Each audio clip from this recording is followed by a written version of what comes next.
data mukunda umwami Yesu, nejejwe cyane no kugaruka ngo tuganire ijambo ry'Imana. Imana yarinze ubugingo bwanjye kandi namwe ikabana namwe, ihabwa icyubahiro. Nk'uko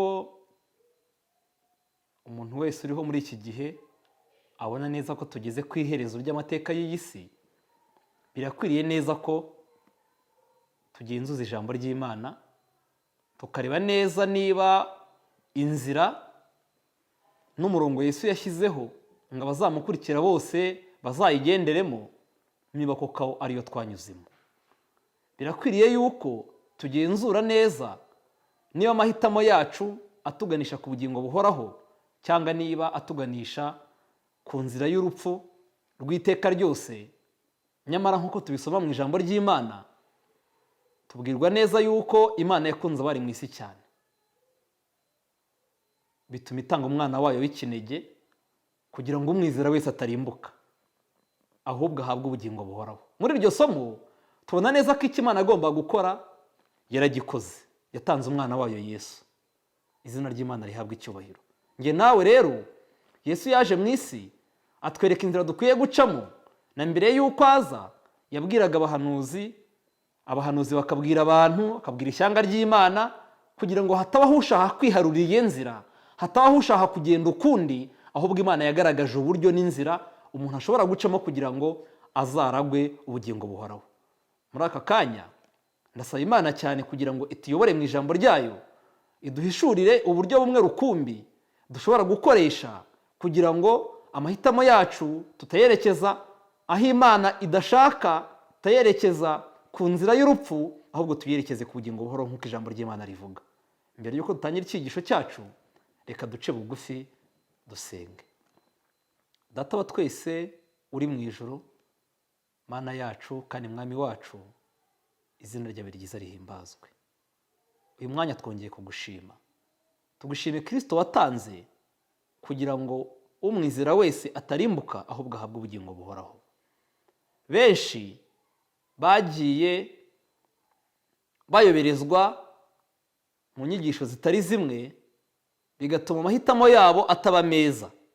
Ndakwinginze ngo utubashije kugenzura ibyemezo twagiye dufata mu gihe cyatambutse, niba koko byemera kandi bihamanya n'ijambo ry'Imana. Utubashishe kwemerera Mwuka w'Imana atuyobore, kandi umugaragu wawe ndakwinginze cyane kugira ngo uyobore intekerezo zanjye, uyobore ijambo ryawe kuva dutangiye kugeza ku musozo, kandi ubushake bwawe ku bazakurikira icyigisho bose ni ukubona ubugingo buhoraho. Utubashije kwemera Yesu nk'umwami n'umukiza, utubashije kumuhitamo nk'uburyo bumwe rukumbi bwadufasha kuzabona ubugingo buhoraho, mu izina rya Yesu, amen. Bavandimwe, ndagira ngo tugenzure, dukoreshe ibyanditswe byera, turebe niba twarahisemo ibikwiriye, turebe niba kwizera kwacu kudashingiye ku cyuka gusa. Icyigisho tugiye kwiga gifite insanganyamatsiko ivuga ngo iherezo rya muntu, ibanga rishingiye ku mahitamo. Icyigisho cyacu turagitangira dusoma igitabo cy'umuhanuzi Yeremiya, igice cya 21 umurongo wa 8. Igitabo cy'umuhanuzi Yeremiya turasoma igice cya 21 ku murongo wa 8. Reka dusome. Kandi ubu bwoko uzabubwira uti, uku niko Uwiteka avuga, ngo dore nshyize imbere yanyu inzira y'ubugingo n'inzira y'urupfu, ngo mwihitiremo. Aya ni amagambo meza. Imana yacu ishimwe, kuko ntabwo yaduhishe, ahubwo icyo ishaka ku muntu ni uko yahitamo kandi agahitamo neza, ni uko yahitamo kandi agahitamo ubugingo bw'iteka. Guhitamo ubugingo bw'iteka bivuze guhitamo Yesu Kristo. Kudahitamo Kristo bivuze guhitamo urupfu. Iri somo riratubwira ngo Uwiteka niwe utubwira ngo dore nshyize inzira ebyiri. Inzira y'ubugingo n'inzira y'urupfu ni inzira ebyiri ziri imbere y'umuntu wese, kandi turabwirwa ngo hari inzira y'ubugingo, hari n'inzira y'urupfu. Ariko muri ibi byose nta na kimwe Uwiteka ahitiramo umuntu.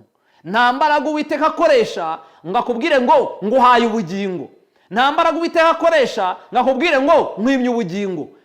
Ubugingo buhoraho n'urupfu rw'iteka byose biri imbere yanjye, biri imbere yawe nawe nkurikiye, ngo wihitiremo.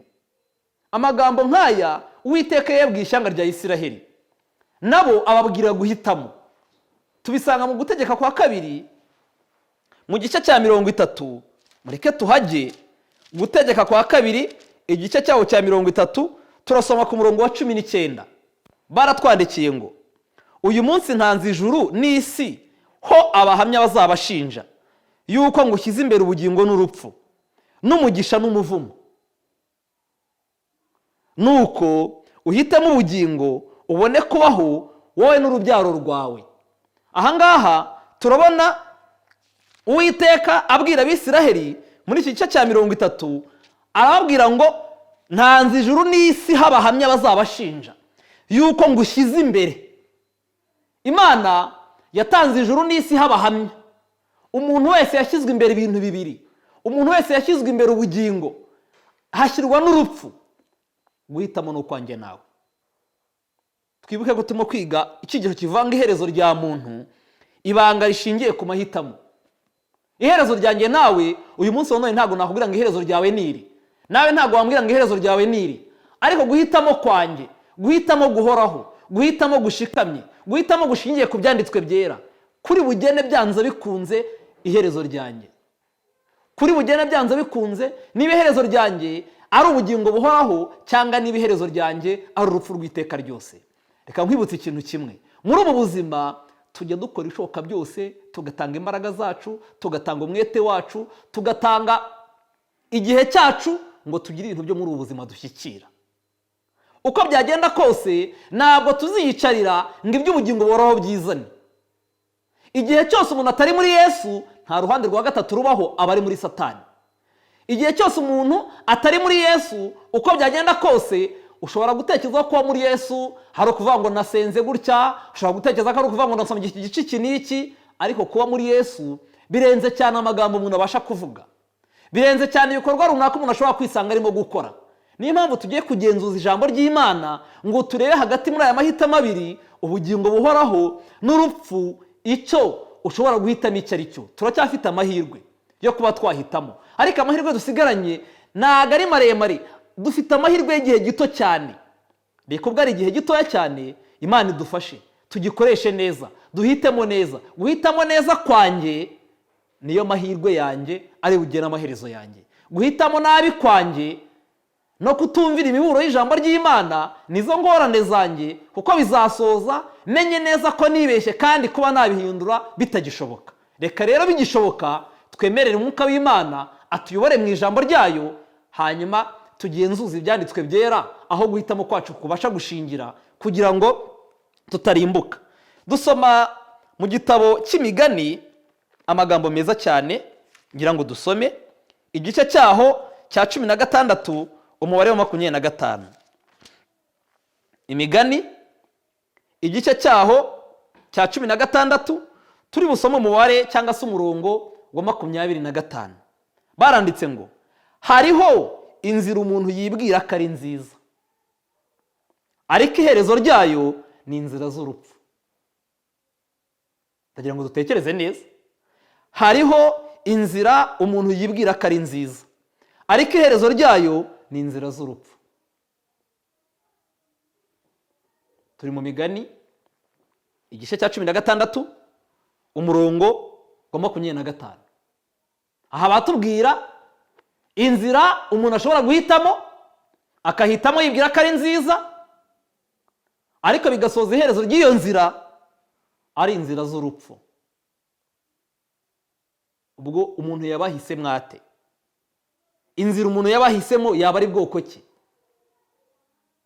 Ndagira ngo twitonde.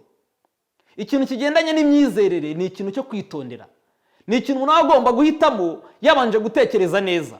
Kandi gutekereza kuko ubwenge bwa muntu iteka ryose bumujyana mu kumuyobya, umukuru w'umujyana mu irari ry'umubiri. Kenshi na kenshi twagiye duhitamo nabi, twagiye duhitamo bitewe n'inshuti zacu, twagiye duhitamo dushingiye ku byo twasanzemo ababyeyi bacu, twagiye duhitamo bitewe n'abo twiganye cyangwa n'abo twakoranye. Kenshi na kenshi nta guhitamo kwawe kwashingiye mu kwiga ijambo ry'Imana ukwiye ku mutima, kandi usabira mu mutima ubwira Imana ngo Uwiteka nyobora inzira y'ukuri igana ku bugingo buhoraho. Kenshi na kenshi twagiye duhitamo, ariko duhitamo ibintu bishingiye ku marangamutima yo muri ubu buzima, ibintu bishingiye mu bintu byazatuzanira inyungu muri ubu buzima. Ndagira ngo tubaze ibyanditswe byera, ese ni gute umuntu yahitamo kandi agahitamo neza, agahitamo ubugingo buhoraho? Dusoma mu butumwa bwiza bwa Yesu bwanditswe na Yohana mu gice cya 14 amagambo akurikira. Ubutumwa bwiza bwa Yesu bwanditswe na Yohana igice cya 14, turusome ku murongo wa 4 ndetse n'umurongo tugeze ku murongo wa 6. Aha tuhabona igitekerezo cya Yesu, uburyo yasobanuye ko ari we nzira, ari we kuri kandi ari we bugingo. Ntabwo turi busome igitekerezo cyose, ahubwo turasoma umurongo wa 4, aho Yesu yabwiye abigishwa be ati kandi aho njya inzira murayizi. Muri uyu murongo Yesu bitewe n'igihe yari amaranye n'abigishwa be bigana ijambo ry'Imana, bigana iby'inzira igana ku bugingo buhoraho, Yesu yarabahamirije ati aho njya inzira murayizi. Yaramaze kubabwira ko agiye kwa Se, yaramaze kubabwira yuko agiye kubategurira ayabo mazu, ngo ahari nabo bazahabane. Amaze kubabwira ngo inzira murayizi, Toma aramubwira ati databuja ntituzi aho ujya, inzira twayibwirwa n'iki? Ndagira ngo dutekereze neza. Yesu we igihe yabwiraga abantu ngo inzira murayizi, ni nkuko nawe uyu munsi wa none ushobora kuba utekereza ko inzira uyizi, ariko utekereza neza. Tubona mu rutonde rw'abatubanjirije abantu bagiye bakurikira Imana, ariko igihe kikagera ugasanga hari aho bacyamikiye. Tubona mu mateka y'abatubanjirije abantu bagiye bafata ibyemezo runaka mu rugendo rusa nk'aho rwa gikristo, ariko iherezo ry'ibyo bahisemo bakisanga ari ukurimbuka. Kugira ngo dutekereze neza, se Yesu niba yaravuze ngo inzira murayizi, yari ashingiye ku byo yari yabigishije, yari ashingiye ku gihe bamaranye, yari ashingiye kuko yararebaga mu mitima yabo akavuga ati hari ibyo nabahishuriye, uko byagenda kose inzira barayizi. Ariko habonekamo umwe wavuze ati inzira ntabwo tuyizi. Atese inzira twayibwirwa n'iki? Naba na Toma. Iyo wari ufite umutima umeze nk'uwa Toma, ukaba upfukama kenshi, ukaba ujya mu byanditswe byera kenshi, uvuga uti Yesu inzira nayibwirwa n'iki? Inzira ntabwo nyisobanukiwe, ndifuza gusobanukirwa n'ukuri, ndifuza kumenya ikintu cyamfasha kuzabona ubugingo buhoraho. Ikibazo tuzakiganiraho mu mugabane wa 2 w'iki cyigisho. Ndabibutsa ko turimo twiga icyigisho kivuga ngo iherezo rya muntu, ibanga rishingiye ku mahitamo, umugabane wa 1. Toma amaze kubwira Yesu ati databuja ntituzi aho ujya, inzira twayibwirwa n'iki? Ntabwo Yesu yamuhejeje mu rungabangabo. Nta muntu upfukama ku mavi, nta muntu uzana umutima ushengutse, nta muntu uzi imbere y'Imana yumva yifuza gusobanukirwa n'ukuri, yumva yifuza kumenya inzira nyakuri yamukura mu cyaha ngo imugeze mu gukiranuka, yamubashisha guhitamo neza ngo ahitemo ubugingo buhoraho, ahitemo Yesu Kristo, ahitemo ukuri, ngo Imana imwirengagize. Uko byagenda kose hari amasengesho Yesu atajya abwira abantu ngo tegereza, ahubwo yihutira gusubiza. Igihe cyose isengesho ry'umuntu rishingiye mu gushaka kumenya uko umuntu yakira, rishingiye mu gushaka kumenya inzira nyakuri yageza umuntu ku bugingo, iryo sengesho Imana irisubizo byihuse. Umurongo wa 6 Yesu aramubwira ati nijye nzira n'ukuri n'ubugingo. Amena. Yesu aramubwira ati nijye nzira n'ukuri n'ubugingo. Akomeza avuga ngo ntawe ujya kwa data ntamujyanye. Ni Yesu Kristo bwe. Yesu Kristo niba ari we nzira, Imana ishimwe, abazemera kugendera muri iyo nzira ntabwo bazayoba. Ariko ikibazo ni kimwe, ndagira ngo mbibutse yuko inzira ijya mu ijuru, ntimuzigere mutekereza yuko Satani yashatse indi nzira akayijyana kure cyane y'inzira ijya mu ijuru. Oya, ahubwo inzira ijya mu ijuru iruhande rwayo ni naho hari inzira ijyana ku rupfu, ijyana ku kurimbuka. Abagenda mu nzira ijya mu ijuru ntibibwire ko bagenda hari ahantu bihishe cyane ngo bitagaragara ko ariyo nzira bagendamo, kuko iruhande rwabo haba hari abandi bahisemo inzira yo kujya kurimbuka, kandi baba bameze nk'abatege, baba bameze nk'abarebana. Niyo mpamvu nsaba umwuka w'Imana cyane ngo aduhishurire iby'inzira ijya mu ijuru. Niba Yesu Kristo aduhamirije ko ari we nzira, Imana idufashe gucukumbura cyane iby'iyi nzira kugira ngo hato tutazagenda ukundi, kugira ngo hato tutazahimba iyindi nzira.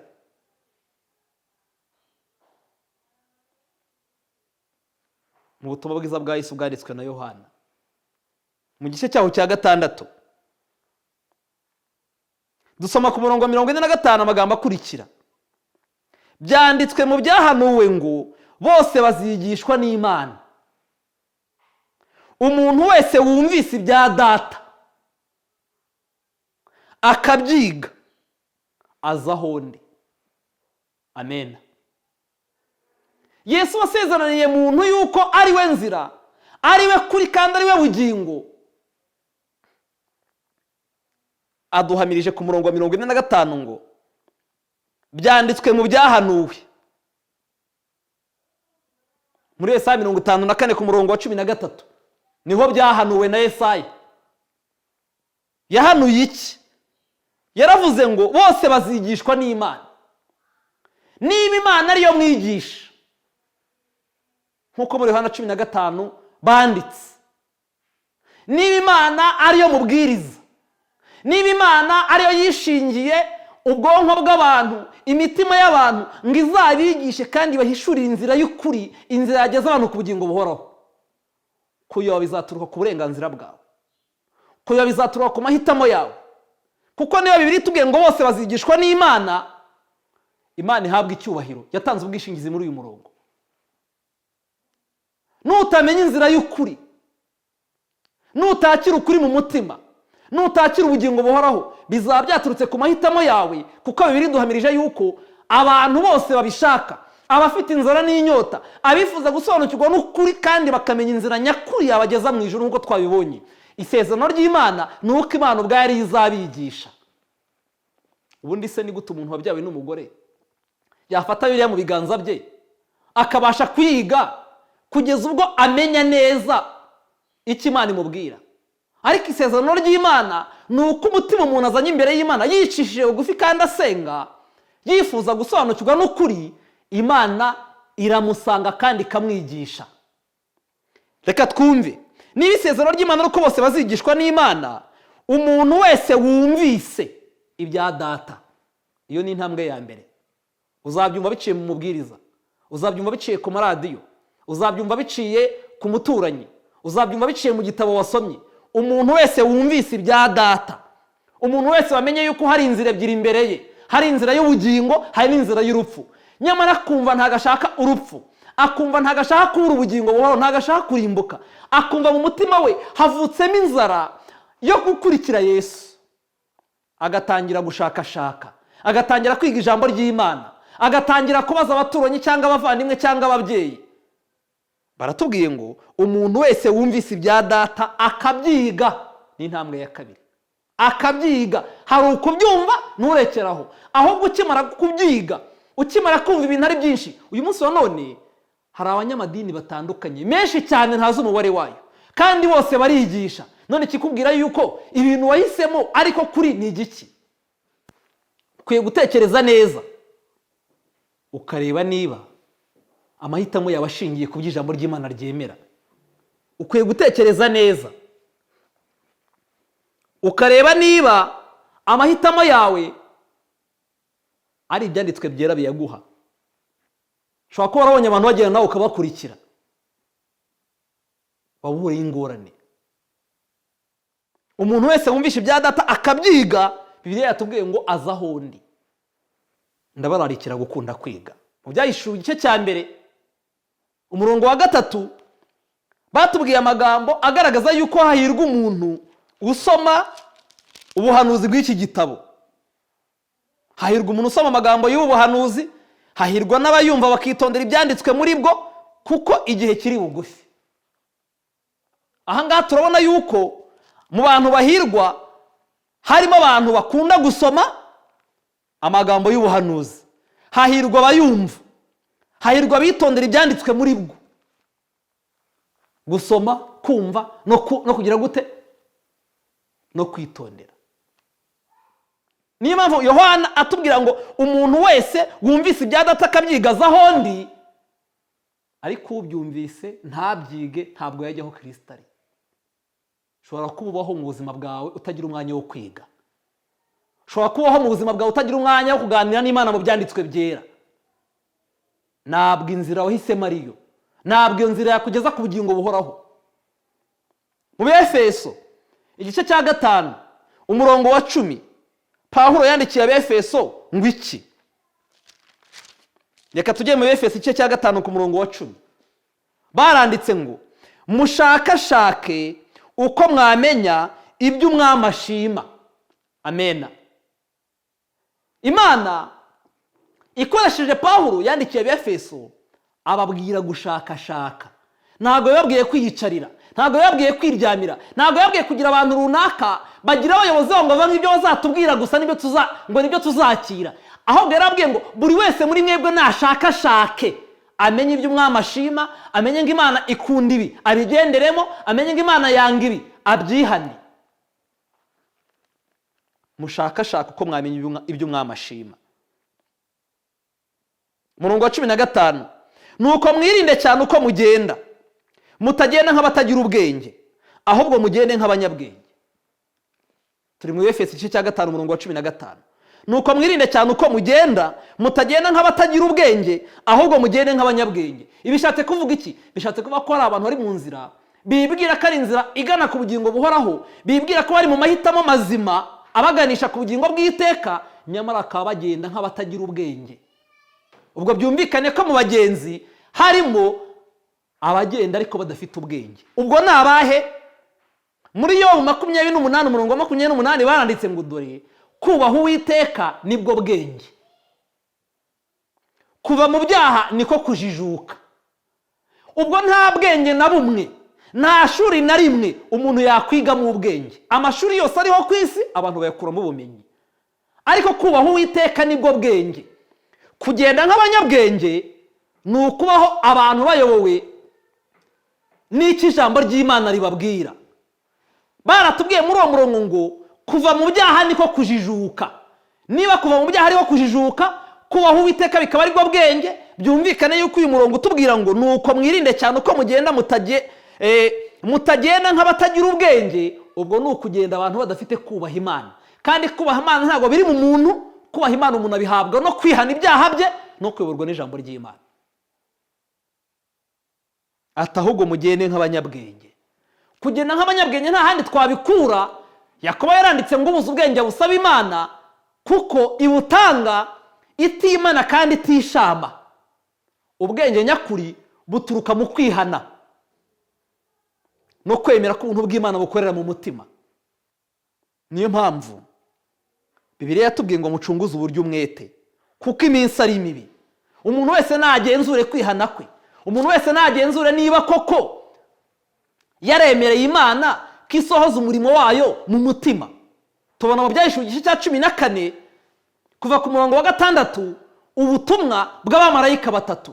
Marayika wa mbere ahamagarira abantu kwihana ibyaha byabo, ahamagarira abantu gucika ku ngeso mbi, ahamagarira abantu gusaba imbabazi z'ibyaha bakoze mu gihe cyatambutse, ahamagarira abantu kuva mu byo bari barimo biyoboye n'ubwenge bwabo bakemera kuyoborwa n'ijambo ry'Imana kuko ari ryo ryonyine ryayobora umuntu ku bugingo buhoraho. Marayika wa mbere asubiza abantu ku butumwa Imana yabwiye abakurambere bacu, ubutumwa bwo guhinduka k'umutima. Niyo mpamvu bidashoboka yuko umuntu yava mu myizerere ipfuye atemereye ubuntu bw'Imana, atemereye umwuka w'Imana ngo amuyobore ku kwihana nyakuri. Ntabwo bishoboka. Umuntu ntabwo yava mu myizerere ipfuye adashaka kumvira icyo ijambo ry'Imana rimuyoboramo. Ntabwo bishoboka. Birakwiriye yuko niba wumvise ibya Yesu ufata n'umwanya wo kwiga. Muri iyi saha bafashe igihe biga ibintu byinshi bitandukanye, biga ibintu bigaburira umubiri gusa, ariko ntabwo bitaye ku bintu byagaburira umutima, ntabwo bitaye ku bintu byagaburira ubugingo buhoraho. Ayo ni amahitamo. Nyamara umurongo wa 16 mu Efeso igice cya 5 haratubwiye ngo mucunguze uburyo umwete kuko iminsi ari mibi, nuko ntimukaba bapfu ahubwo mumenye icyo umwami wacu ashaka. Amena. Muvandimwe wanjye, mu isi hari ibihimbano byinshi, mu isi hari ibinyoma byinshi, mu isi hari amadini menshi. Ubutumwa bwa marayika wa 2 bubwira abantu gusohoka mu madini atandukanye yayobye, bakemera kugendera mu kuri kw'ibyanditswe byera, bakemera kuyoborwa n'Imana, bakajya mu itorero rya Kristo yacunguje amaraso ye, kuko bafite ibyiringiro kuba kubabarirwa ibyaha, bakiriye marayika, ubutumwa bwa marayika wa mbere. Bagomba no gusohoka mu nyigisho z'ibinyoma, bakemera ubuntu bw'Imana ko bukomeza kubayobora kugira ngo bibabashishe kwakira ubutumwa bwa marayika wa 3, aho Imana yifuza gushyira ikimenyetso mu ruhanga rw'abantu bose bemeye kwakira uko kuri. Ntabwo bishoboka yuko umuntu yashyirwaho ikimenyetso kandi ataravuye mu nyigisho z'ibinyoma. Ntabwo bishoboka ko umuntu yava mu nyigisho z'ibinyoma ataremera Umwuka w'Imana gutsinda umutima we ngo yihane ibyaha bye byo mu gihe cya kera, kandi ahabwe imbaraga zimubashisha gukomeza urugendo atsinda, nk'uko ubutumwa bwiza bwa marayika wa mbere bubivuga. Bavandimwe, aya magambo Pawulo yandikiye Efeso arakomeye. Arahamagarira umuntu wese ufite ubwenge gushakashaka, ashyizeho umwete, gushakashaka mu byanditswe byera, akamenya icyo Uwiteka ashima, akareka kugenda nk'umuntu utagira ubwenge, kubera ko kubaho Uwiteka nibwo bwenge. Ikizakubwira yuko nta bwenge ugira, ikizakubwira yuko imyizerere bidashingiye ku by'ukuri, nuko igihe cyose umuntu uzakurarikira gukunda ibyanditswe byera, uzisanga ubwenge buvuga mu ijambo ry'Imana ntabwo ufite, kandi umuntu wese ubyarwa n'umugore ubwo bwenge ntabwo afite. Ntabwo afite. Ubwenge bw'Imana butangwa no kwemerera ubuyobozi bw'Imana bugatangira gukorera mu muntu, butangwa no kwemerera Umwuka w'Imana akageza umuntu ku kwihana nyakuri. Niyo mpamvu nkwinginga ngo usingire ubwenge bw'Imana, uzibukire ubwenge bw'isi. Twese tuvuga tudafite ubwenge. Ubwenge bw'Imana nta muntu ubuvukana. Ubwenge bw'Imana tubuhabwa n'ibyanditswe byera. Ubwenge bw'Imana buzanwa muri twebwe na Mwuka wera. Reka tumwemerere atuyobore mu kwakira ubwenge buva mu ijuru. Buraboneye, buratunganye, buhesha umuntu guhinduka kw'imbere mu mutima, atari ibintu umuntu akora avunika muri ubu buzima ngo abantu bakunde bamushime. Ndagira ngo dusobe mu gitabo cyitwa Intambara Ikomeye, paje 418, amagambo ahanditse. Turahera ku gasubi ka mbere.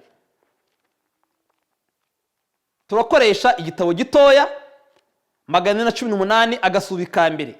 Baratubwiye ngo abantu benshi muri iki gihe ntibashaka ukuri kwa Bibiliya.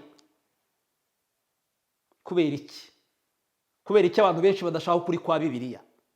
Kuko kunyuranyije n'ubushake bw'abakora ibyaha. Ikizakubwira yuko umurongo urimo udatunganye,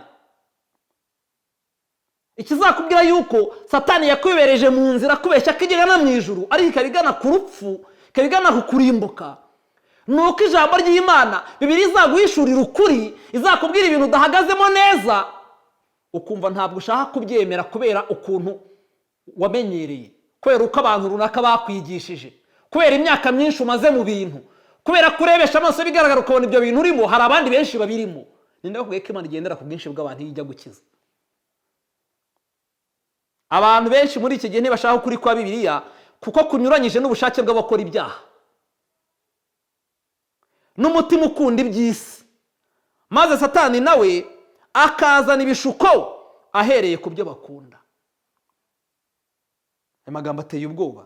Ibitekerezo by'abanyabwenge cyangwa imyanzuro ya gihanga, itegeko cyangwa ibyemezo by'inama y'abakuru b'amadini, nk'uko ubwinshi no kudahuza ari nk'iby'amadini bahagarariye, ubwinshi bw'amajwi si bwo bugomba gushingirwaho ku birebana n'ibyo kwizera kw'idini.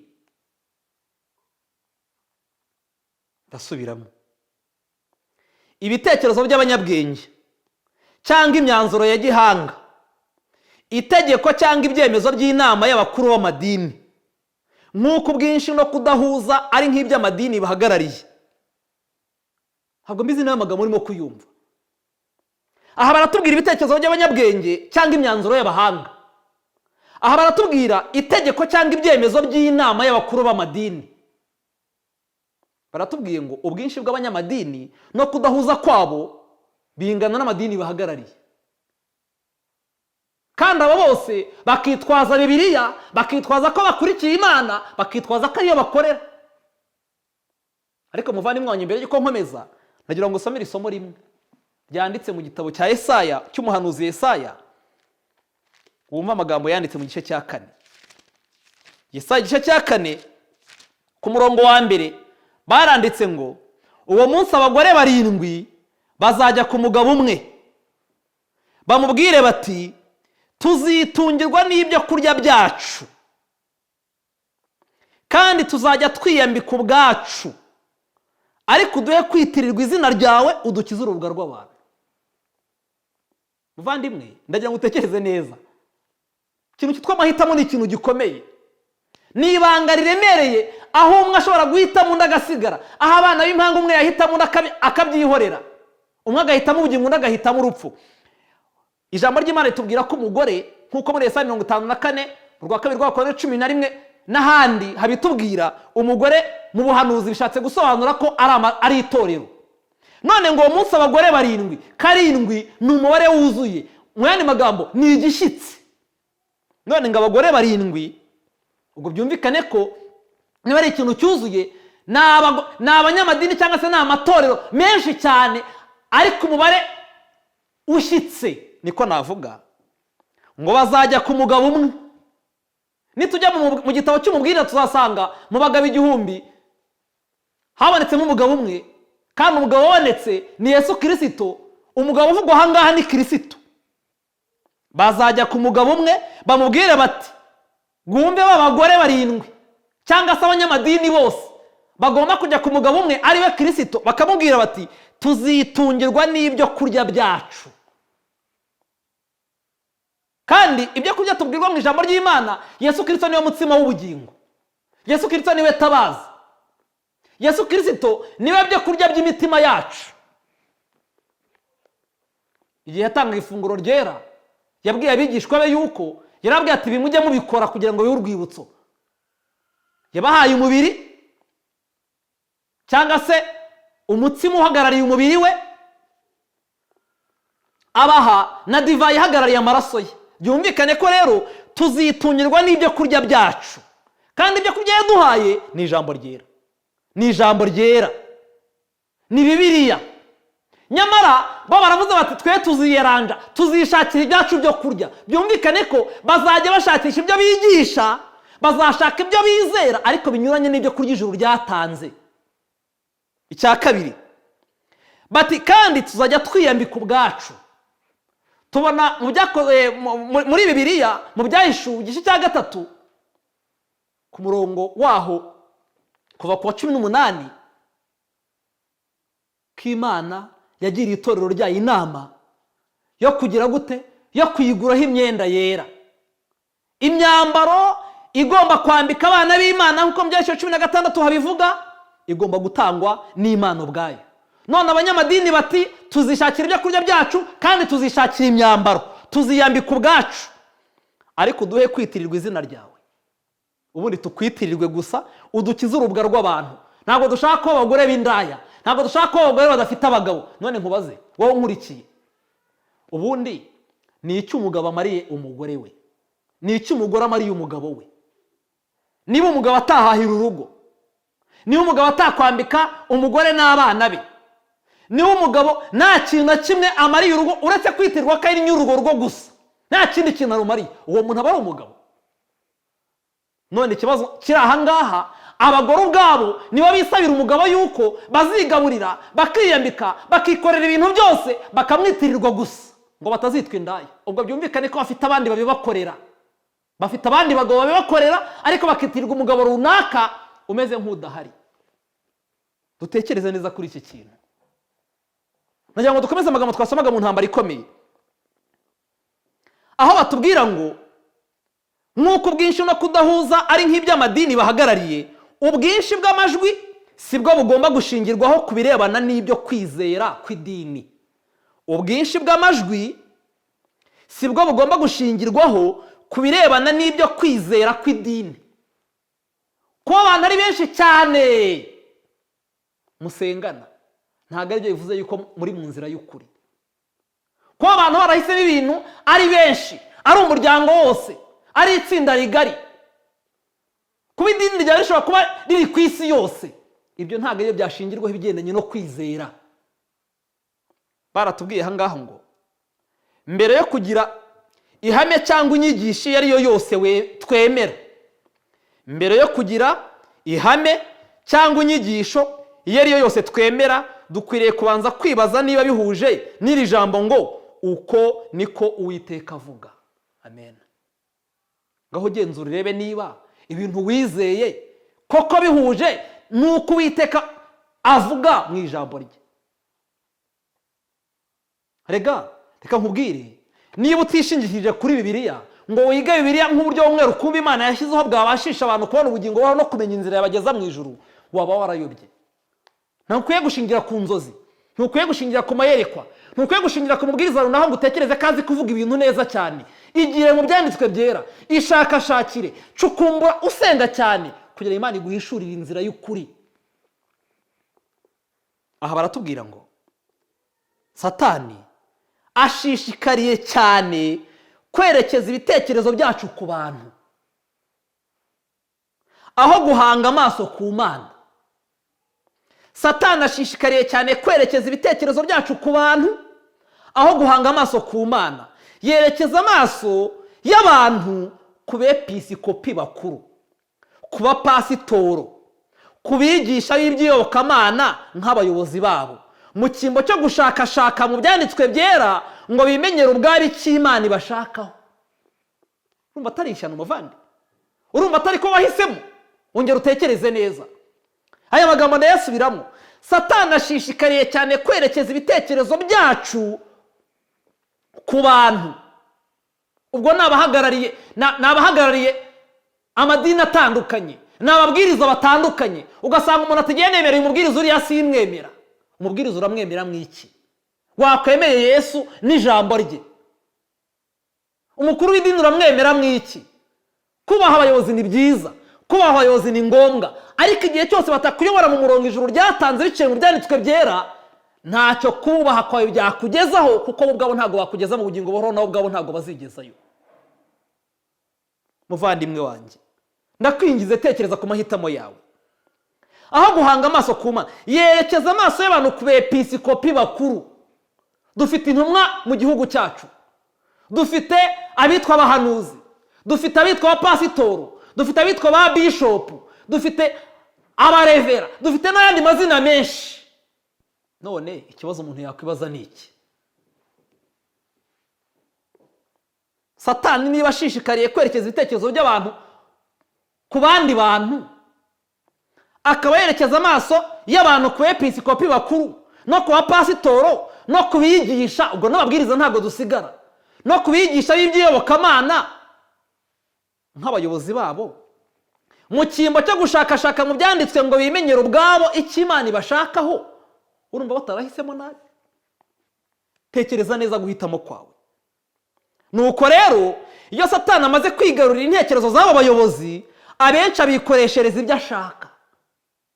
Mu butumwa bwandikiwe amatorero 7 cyangwa itorero mu bihe 7 mu byahishuwe, uhereye mu gice cya 2 n'icya 3, bagiye bavuga ngo wandikire marayika w'itorero. Marayika w'itorero ahagarariye abayobozi b'iryo torero n'abavuga butumwa muri ryo. None ikibazo, niba abayobozi b'itorero ryawe badashishikariye kumenya ukuri, urumva udahuye n'ingorane? Aha baratubwira ngo nuko rero iyo Satani amaze kwigarurira intekerezo z'abo bayobozi, abenshi abikoreshereza ibyo ashaka. Byumvikane ko iyo Imana iyoboye ibitekerezo by'abayobozi, abo bayobora barahirwa, kuko bayobora neza ku bugingo buhoraho, kuko nabo baba babanje kubwakira. Ariko niba Satani yigaruriye intekerezo z'abayobozi n'ababwiriza, bizasoza nabo bayoboye babahombotse inyuma, kandi Imana yari yabahaye amahirwe yo kwishakashakira mu byanditswe byera ngo bamenye ukuri kandi bakugenderemo. Tubona mu mateka y'itorero uhereye mbere cyane yuko Yesu avukira mu isi, tuhabona igitekerezo kibabaje kandi giteye agahinda cy'uburyo mbere gato yuko Yesu avuka hari ishyanga ry'abayuda. Iryo shyanga ryari ryarahawe ubuhanuzi bugomba kubiteguza kuzakira Mesiya igihe azaba avutse. Nyamara igitangaje, nta kintu na kimwe babura mu nyandiko. Bafite amakuru ahagije, Mesiya yaravutse, amaze kuvuka ntibamumenya. Ikibazo umuntu yakwibaza ni iki? Ni uko batamumenye koko, cyangwa ni uko babyirengagije ku mpamvu z'ibyo bari bahugiyemo bibazana inyungu zo muri ubu buzima. Tubona uburyo Imana yakoresheje abanyabwenge bavuye iburasirazuba bakaza kubabaza aho umukiza wavutse ari. Aho kugira ngo bite kuri icyo kintu nk'umubura Imana yari ibahaye, baravuze bati abapagani ntibakwiye kutwinjirira ku butaka, ntibakwiye kutwinjirira mu rusengero, barabirukana baragenda. Imana ikoresha umupagani w'umuyobozi witwaga Herode, arabahamagara arababwira ati ndashaka mushake mu bitabo byanyu mumbwire amakuru y'uwo mwami wavutse uwo ari we. Batindiganyije gatoya bashyiraho igitsure, abafatiraho inkota. Biba ngombwa yuko bashakashaka mu mizingo y'ibitabo, bamubwira uko Mika yabyanditse, bamubwira uko Yesaya yabyanditse, bamubwira ko abahanuzi bose bagiye babyandika, bamwereka rwose iki kintu ku kindi igihe Mesiya agomba kuvukira naho yagomba kuvukira. Herode abibika mu mutima, aravuga ati nuko murakoze, ariko ntibajya kumuramya. Muvandimwe wanjye ngo utekereze neza. Reba uburyo Yesu Kristo ku munsi wa 8 yajyanywe mu rusengero nk'uko umuhango w'Abayuda wari uri, akajya gukebwa. Muvandimwe wanjye, uwari umuyobozi w'itorero icyo gihe, uwari umutambyi icyo gihe wari uri ku nshingano, akabaza ati uyu mwana yitwa nde? Bati uyu mwana yitwa Yesu, kandi muri Matayo niko tubisoma. Yesaya yabyanditse mu gice cya 9. Batese uyu mwana ise ninde? Bati uyu mwana ise ni Yosefu. Batese nyina ninde? Bati nyina ni Mariya. Bati mutuye muhe mudugudu no mukaye kagari. Babivuga neza nk'uko biri, babyandika nk'uko nabo babisobanuriye nde? Herode. Ariko habe no gutekereza ngo uyu niwe twari dutegereje. Imitima yabo rwose yari ihumirije burundu, kuko batari baremeye kuyoborwa n'ukuri imbere hose, bari barijanditse mu mihango gusa idafite umugambi wo guhinduka. Reba uburyo Yesu ntacyo atakoze ngo abihishurire. Reba uburyo nyuma yo guhungira mu Egiputa yagarutse agaturaho ubuhanuzi bwava aho agomba kuzatura, akahakurira, bakazajya bahora bavuga bati nta kiza cyaturuka i Nazareti. Reba igihe cyo gutangira umurimo we, ntacyo Yesu atabakoreye ngo abishurire uwo ari we. Amaso yabo n'imitima yabo ntabwo byayobowe burundu ko ari Mesiya, ahubwo bitaye cyane ku nyungu z'ibigaragara, birengagiza icyo Kristo yifuza kubakorera. Niko nawe uyu munsi wa none bizabagendekera. Umuntu uzita ku nyungu zigaragarira amaso, akirengagiza icyo ijambo ry'Imana rimubwira, bizasoza agize amahitamo mabi. Baranditse mu Ntambara Ikomeye paje 418, agasubi gaheruka hasi, ngo umwuka wakoreshaga abo batambyi n'abatware urakigaragaza muri benshi bavuga ko bizera cyane. Banga kurondora ibihamya byo mu byanditswe byera byerekeye ukuri kudasanzwe ko muri iki gihe. Bishingikiriza ku bwinshi bwabo, ubutunzi bwabo no kumenyekana hose, maze bagasuzugura abahagarariye ukuri, bababona nk'aho ari inkehwe, abakene n'intamenyekana, kandi bafite kwizera kubatandukanye n'isi yose. Muvandimwe wanjye, hangane nkubaze ikibazo kimwe. Niba witegereza ubwinshi bw'itorero ryawe ukabona ni benshi rwose, ukabona mu bihugu bitandukanye byo ku isi, ukabona baramenyekanye, bafite insengero z'akataraboneka, bafite amafaranga, bafite amamodoka, ugasanga abapasitoro banyu baramenyekanye hirya no hino, aho bageze muri buri gihugu barabunamira. Ibyo ntabwo byagombye gutuma usuzugura ukuri, ibyo ntabwo byagombye gutuma usuzugura abakuvuga, ibyo ntabwo byagombye gutuma usuzugura ijambo ry'Imana. Niba ari Kristo ushaka, emera kuyoborwa n'ijambo ry'Imana. Abo bantu ni abantu buntu, ni abantu bazabazwa ibyo bakoze nk'uko nawe uzabibazwa. Wihanga amaso ku bantu, wisuzugura ukuri. Ndakwinginze cyane, ongera ukebuke, ukoresha ijambo ry'Imana. Niryo ryonyine ikizakubera ko ijambo ry'Imana ari rizima, ni uko abayobozi uzasanga icyo bakoresha ari ijambo ry'Imana, ariko bakarobanura imirongo imwe n'imwe itazababangamira, itazatuma mumenya ko hari ibyo batemera. Kandi niyo hagize ubabaza ibyerekeranye n'ingingo runaka batashatse kubigishaho, bashakisha uburyo bakujijisha, bashakisha uburyo bakwereka ko bariya babikurikiza bafite ikindi kibazo. ariko se niba ijambo ry'Imana ryemeza ibintu, niba ijambo ry'Imana rivuga ahantu hamwe, habiri, batatu, hane, hatanu, hatandatu, harindwi, ni gute umuyobozi wakubwira ngo ibyo bintu ntabwo bikwiriye kandi Imana yarabyandikishije mu ijambo ryayo? Muvandimwe wanjye, ndakwinginze, Yesu Kristo yabonye mbere hose ko ubutegetsi budakwiriye bwari buyobowe n'abanditsi n'abafarisayo butari kurangiriraho budatatanyije abayuda. Yarebeshaga amaso ya gihanuzi akabona umurimo wo kwishyira hejuru k'ubutegetsi bw'umuntu bushaka no kugenzura umutimanama w'abantu. Ibyo bikaba byarabereye itorero umuvumo uteye ubwoba mu bihe byose. Ngaho utekereza, aho ubutegetsi bw'umuntu bugera ku rwego rwo gushaka kuyobora umutimanama w'umuntu, aho umwuka w'Imana akangura umutima w'umuntu, aho kugira ngo ashakashake mu byanditswe apfuke make bugufi atanga igihe gihagije cyo gusenga abaza Imana igikwiriye gukorwa kugira ngo akire, agasanga umuyobozi bakamubwira ati ariko ubu imigenze nte? Ntabwo abayobozi ari babi, ikibi ni amahitamo bagize. Niba ari Satani bahisemo, bazakora ishoboka byose nawe ngo utamenye ukuri, bakeneye bo bajyana kurimbuka. Ariko niyo abayobozi bahisemo neza, bazakugira inama ihuje n'ibyanditswe byera, nawe nujya kwishakashakira mu byanditswe byera uzasanga koko umurongo bakubwiye uhamanyije n'ibyanditswe. Ariko niba atari ko bimeze, dusoma amagambo nkunda yanditse muri Yesaya igice cya 8 umurongo wa 20. Baratwandikiye ngo nimusange amategeko y'Imana nibiyihamya, nibatavuga ibihwanye n'iryo jambo nta musaki uzabatambikira, nta muco uzaba uri muri bo, nk'uko Bibiliya y'umwimerere ivuga. Niba umwuka w'Imana akanguye umutima wawe ukagisha inama umuntu, iyo nama mbere yo kwifataho umwanzuro banza usange Bibiliya, nimusange amategeko y'Imana nibiyihamya. Kuva mu itangiriro kugeza mu byahishuwe Imana yavugiyemo ijambo ryayo, harimo amakuru yerekeye ubugingo buhoraho, harimo uburyo umunyabyaha yiyunga n'Imana, harimo uburyo umunyabyaha yava mu cyaha akagera mu gukiranuka, harimo icyo Imana isaba umuntu cyose kugira ngo abone ubugingo buhoraho. Numara kugenzuza Bibiliya ugasanga inama bakugiriye ihuje na Bibiliya, yego yizere yigenderemo. Ariko nusanga inyonje na Bibiliya nubwo byaba gato cyane, nubwo byakarongo kamwe umuntu asimbutse, mubwira utese ko uyu murongo usimbutse urawumishira iki? Baratwandikira ngo wituma umuntu ayobora umutima nama wawe, wituma umuntu agutwara nk'utagira ubwenge. Baratwandikira batubwira ngo Yesu anenga mu buryo buteye ubwoba abanditsi n'abafarisayo, kandi aburira abantu ababuza kudakurikiza izo mpumyi z'abayobozi. Ndasubiramo, Yesu anenga mu buryo buteye ubwoba abanditsi n'abafarisayo, kandi aburira abantu ababuza kudakurikiza izo mpumyi z'abayobozi. Ibyo byandikiwe kugira ngo bizabere akabarore abo muri iki gihe, abo mu gihe kizaza. Ibyo byandikiwe kugira ngo bizabere akabarore abo mu gihe kizaza.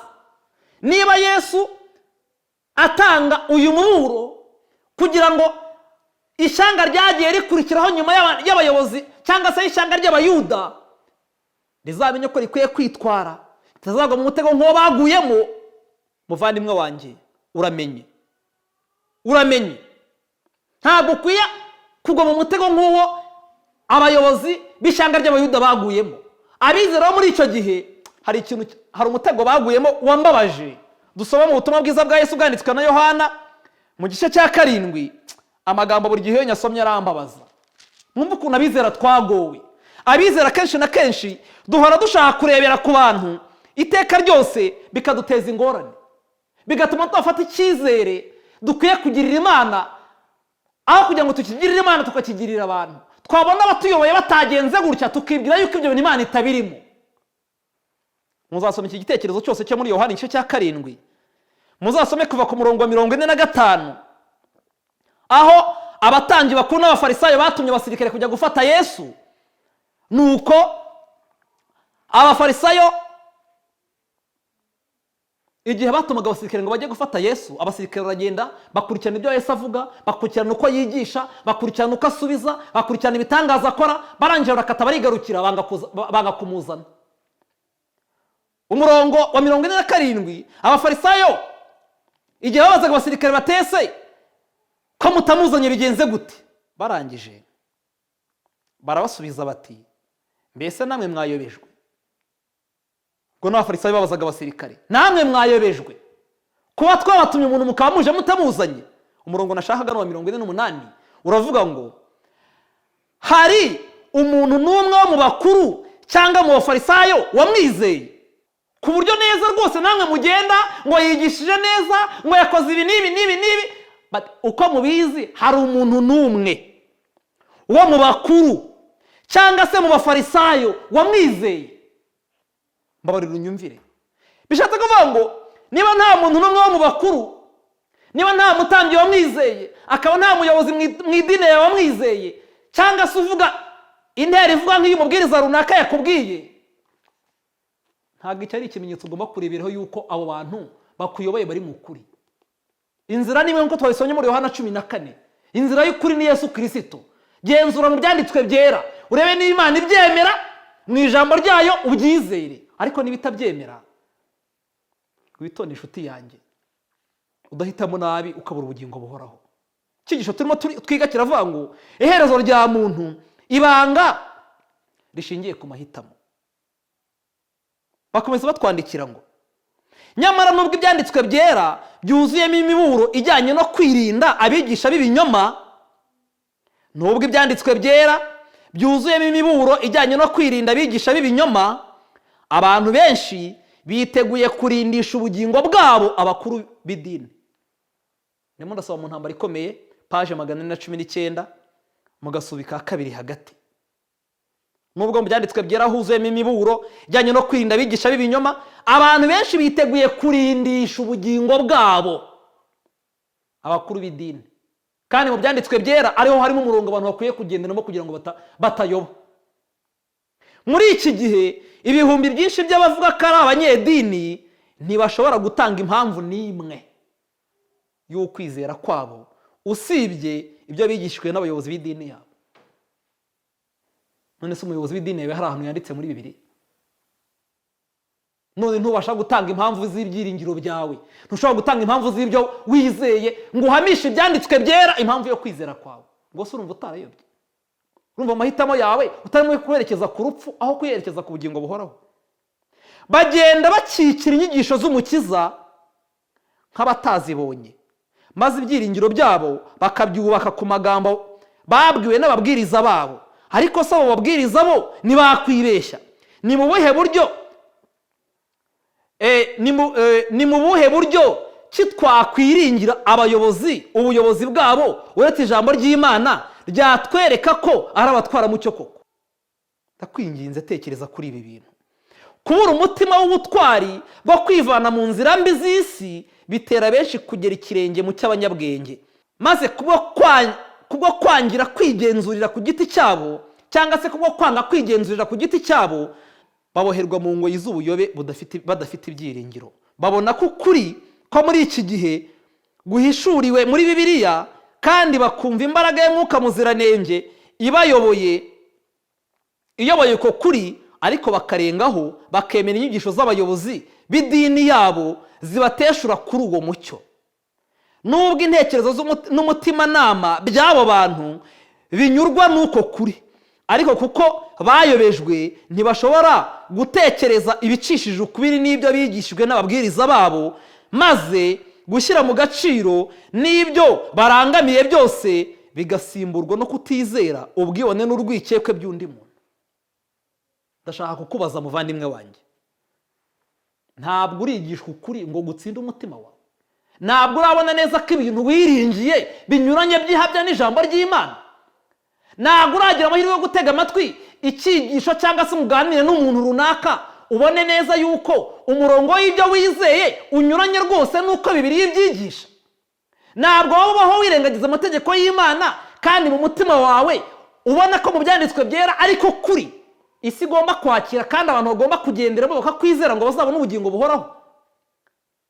waguye mu mutego tumaze gusoma kuri iyi page 419.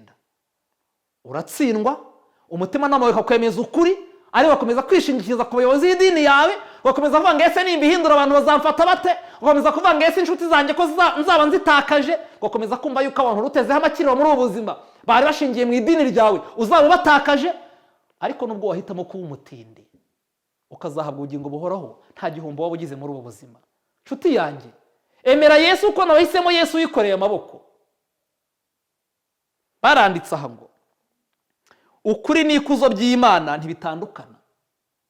Ntibishoboka ko kuri twe abashyikirijwe Bibiliya twakubahisha Imana intekerezo z'ubuyobe. Benshi bavuga ko icyo umuntu yaba yizera cyose apfa gusa kuba afite imibereho itunganye, ariko kandi imibereho igaragazwa no kwizera. Aya magambo ndayasubiramo. Benshi bavuga ko icyo umuntu yaba yizera cyose, hari abantu bamwe tujya tuganira ahabwa ati muri biri dini ryose harimo umugeni, ati ko umuntu yaba yizera kose icy'ingenzi ni kimwe, atese ubundi bire umuntu atabyemeye byamubuza kubona ubugingo buhoraho, atese ubundi abavuga ko babyemera bo kubera iki mbona bagenda gutya.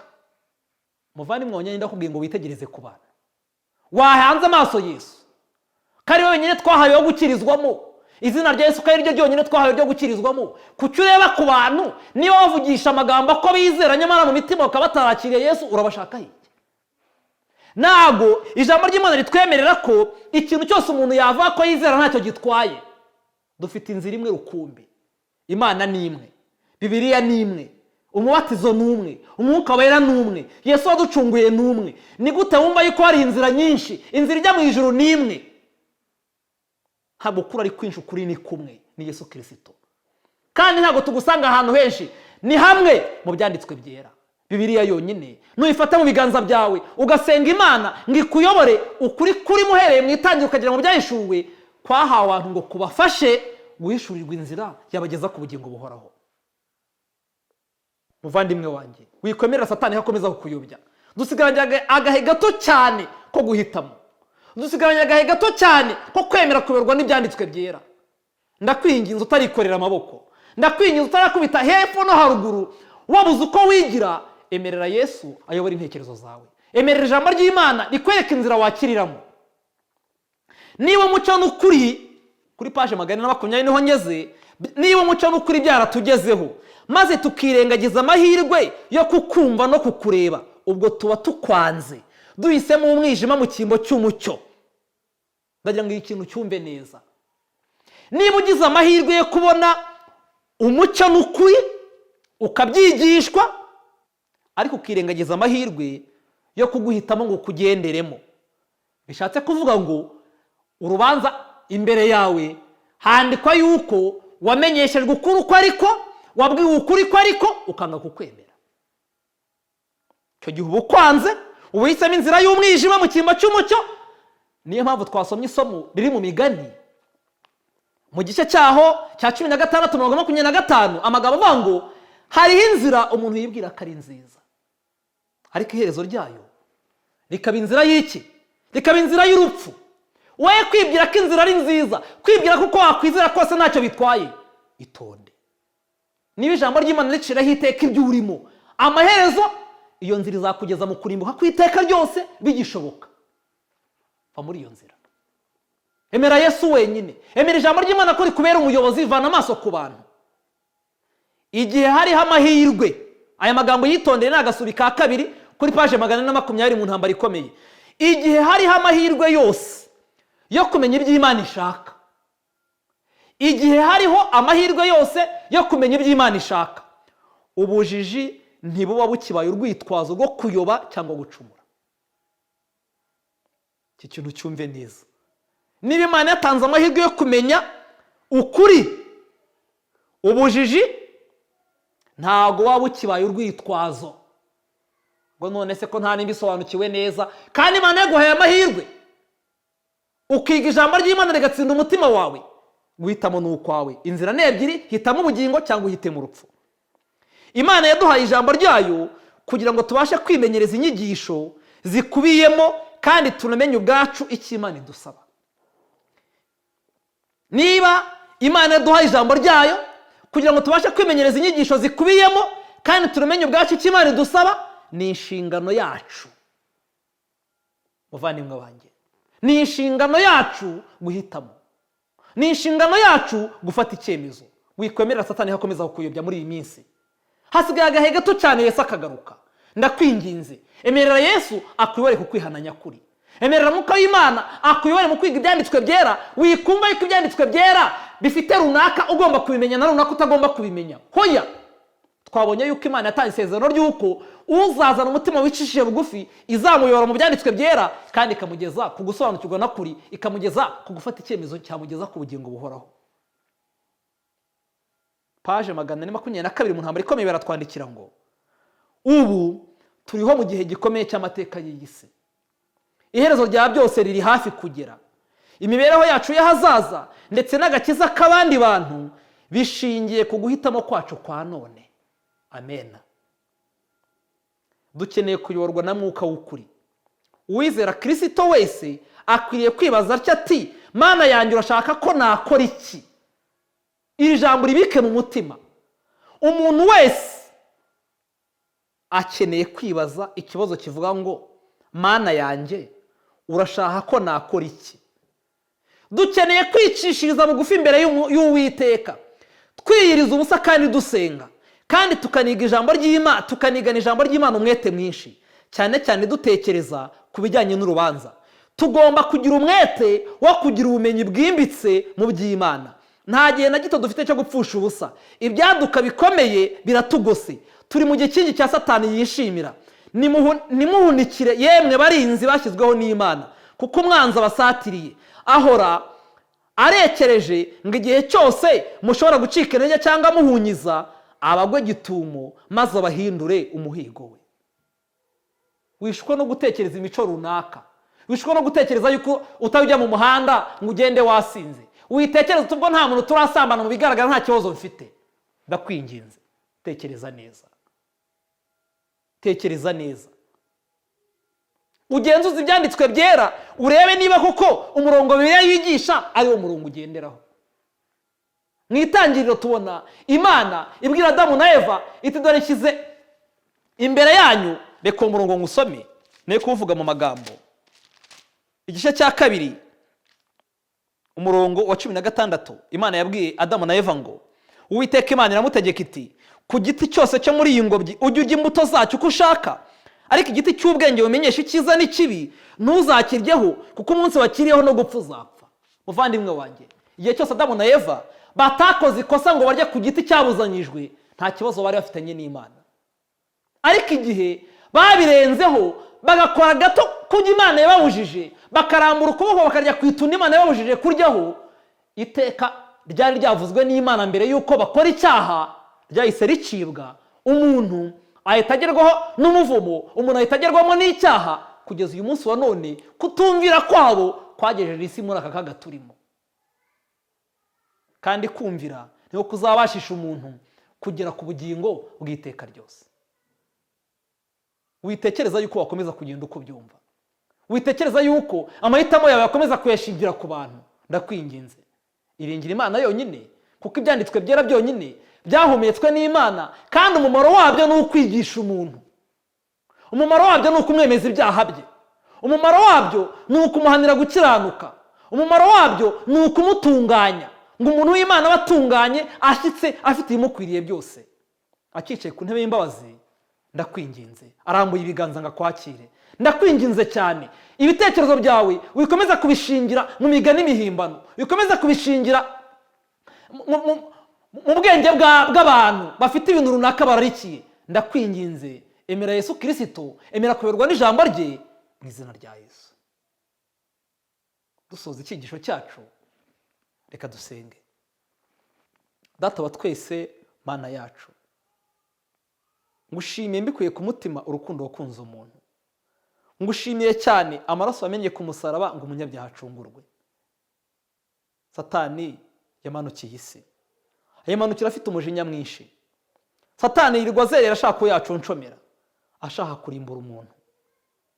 Wagiye wemera ko mu itorero habonekamo abayobozi, nyamara Satani nawe yakoze ibishoboka byose ngo yibasire abayobozi kugira ngo bayobe bajijwe, bityo abo bayoboye nabo bayobore mu murongo bajijiwemo. Byasohoye ku ishyanga ry'abayuda, banga kwakira umukiza, bamubamba ku musaraba. Uyu munsi wa none amadini ni menshi cyane, abayoborwa ni benshi cyane, ariko se aho bayoborwa ni hehe? Ni ku bihimbano by'abantu. Ntabwo ukuri kwa Bibiliya kwigishwa nk'uko iri. Bamwe bakuramo igice kimwe, abandi bakuramo imirongo runaka, abandi bakuramo igitabo runaka, kugira ngo ibyaha byabo bitagaragara, kugira ngo aho bayobereje abantu hatagaragara. Ndakwinginze, ukicaye ku ntebe y'imbabazi, urengera ubwoko bwawe. Ijambo ryawe ritambutse urihagarikire, rigira imbaraga, rigira umwanya mwiza mu mitima y'abagiye kuryiga, kugira ngo ribakize, ngo amahitamo yabo bayavane ku bantu, ahubwo bayerekeze kuri Kristo Yesu. Ukicaye ku ntebe y'imbabazi, uduhe Mwuka Wera.